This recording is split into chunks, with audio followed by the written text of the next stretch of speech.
Water covers about 70% of our planet, and it may be easy to think that it will always be plentiful. However, only 3% of Earth's water is freshwater, and about 2/3 of that freshwater is trapped in glaciers or otherwise unavailable for our use. Water is the foundation of life as we know it. Billions of humans, animals, and plants need it for their survival. Climate change, population growth, and poor governance are all contributing to the issue of water scarcity, and it may be why experts are calling it our greatest challenge in the coming decades. Hi, I'm your host Zari, and welcome to an Andrew and Zari video. Water scarcity can be broken down into two main types: physical water scarcity and economic water scarcity. Physical water scarcity is, as the name suggests, the lack of having access to physical water.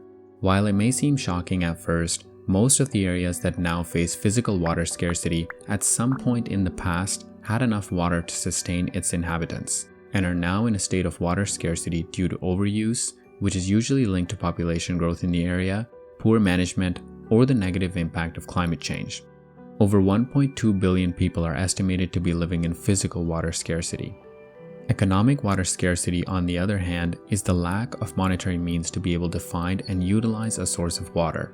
Finding a reliable source of water can be a long and costly process, which is why economic water scarcity is mostly present in developing countries and is predominant in parts of sub-Saharan Africa and Southeast Asia.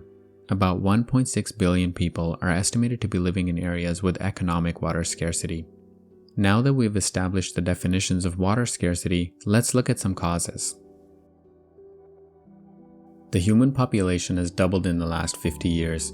While there have been many great achievements linked to this, the growth of the population has also been one of the largest contributors to the loss of water biodiversity. Future projections show the human population exceeding 8 billion by 2030. 41% of today's population lives in river basins, and as the population increases, the stress on these water channels will be ever greater. With every human, there is an associated water cost, whether it be in the form of drinking water, water used in the house for daily chores, or from using items that require water in the production process, such as the clothes we wear. 70% of the world's fresh water is used in the agriculture industry, and about 60% of that water is wasted due to inefficiency, leaky irrigation systems, and crops that are too thirsty for the environment in which they are grown. Countries such as China and India, which have large agricultural industries, have already reached or are close to reaching their water resource limits. Agriculture also generates a lot of water pollution through fertilizers and pesticides, which make their way into our freshwater resources. Water pollution is further amplified by industrial waste and human wastewater, all of which affect humans and the species that live in the freshwater. In some developing nations where economic water scarcity is already a problem, water pollution can be a really big challenge as they lack the means to be able to clean their fresh water effectively, ultimately either succumbing to the use of unsafe fresh water or losing that source of water as a means of use altogether. Another major contributing factor to water scarcity is climate change. As humans continue to pump more and more greenhouse gases into the atmosphere, the weather patterns will change around the world, which is something we are already seeing. Droughts are becoming more common in some areas and floods in others. All of this will affect communities that live downstream and are already in a state of limited water resources. Even though humans have harnessed most of the world's natural waterways by building dams, water wells, and other structures, which have allowed the human race to grow and prosper, there is now too much stress on these natural waterways, which is causing rivers, aquifers, and lakes to start drying up. There is also the issue of large corporations which have developed a notorious reputation for taking control of natural waterways to monetize them and earn a profit. In most instances, this has deprived the local communities of their natural source of water. We won't go into much detail on this as it deserves a video by itself, so please subscribe and stay tuned as we intend to discuss these topics in the near future. There are several available solutions which can be implemented to reduce the rate at which water scarcity is accelerating or address the issue altogether. These solutions include reuse of water, storage, management, and water treatment such as desalination.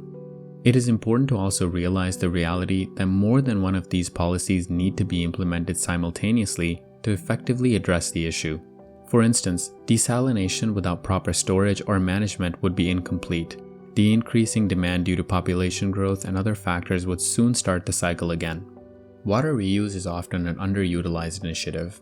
There are several ways in which water reuse can be beneficial to municipalities and help alleviate the pressure on natural waterways. Typical uses of recycled water include surface irrigation for landscaping areas such as vineyards or food crops, recharging of groundwater, which can help preserve habitats of ecosystems such as wetlands. Other applications of non-potable water can be washing streets, cars, or use in industrial processes.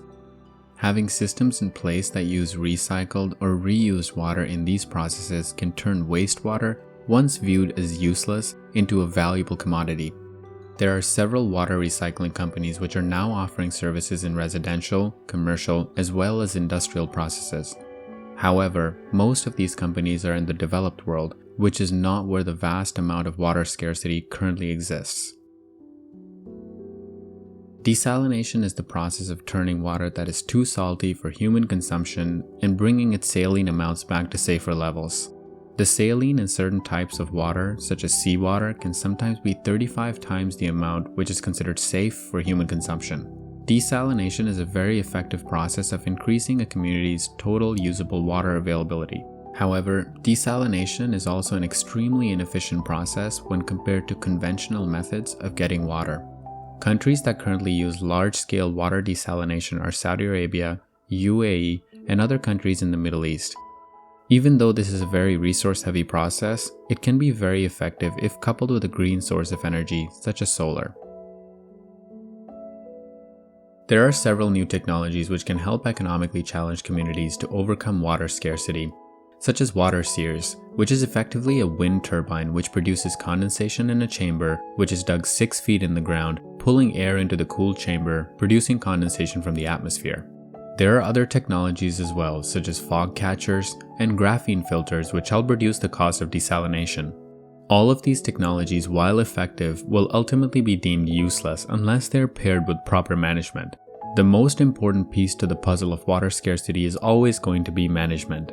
Countries will have to work together to not reduce the water supply of communities downstream, which is becoming a major challenge we are already seeing in Southeast Asia and Africa.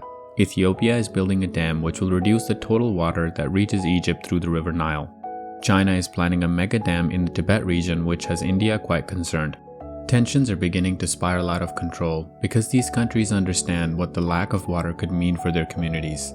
Water management and political solutions are needed now more than ever to resolve issues which are escalating water scarcity. Water is a priceless commodity which we don't realize the value of. As the human population increases, the demand for water is only going to increase with it. Sustainable water management processes are needed now more than ever. Here in North America, most of us don't realize the water scarcity issues which are going on around the world, and it has put us in a false sense of security. Most of us are not aware that experts are predicting the freshwater supply in the US to decrease by a third in as little as 50 years. And if we are to view past projections, they have been mostly too conservative, and the real progression was much faster, similar to how climate change surpassed its projections.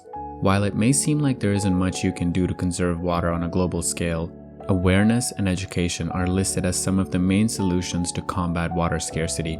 Being aware of the issue may prevent us from making decisions which can hurt the global water ecosystem.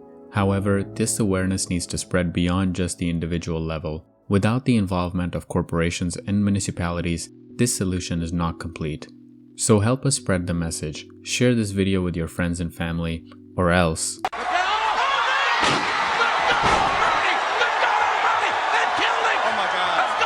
But in all seriousness, help us educate the people around you about the issue of water scarcity. I hope you enjoyed today's video. If you did, please consider dropping a like and subscribing. If you have any questions or suggestions for future videos, please leave us a comment. We will read all of your comments. Thank you, and we'll see you on the next one.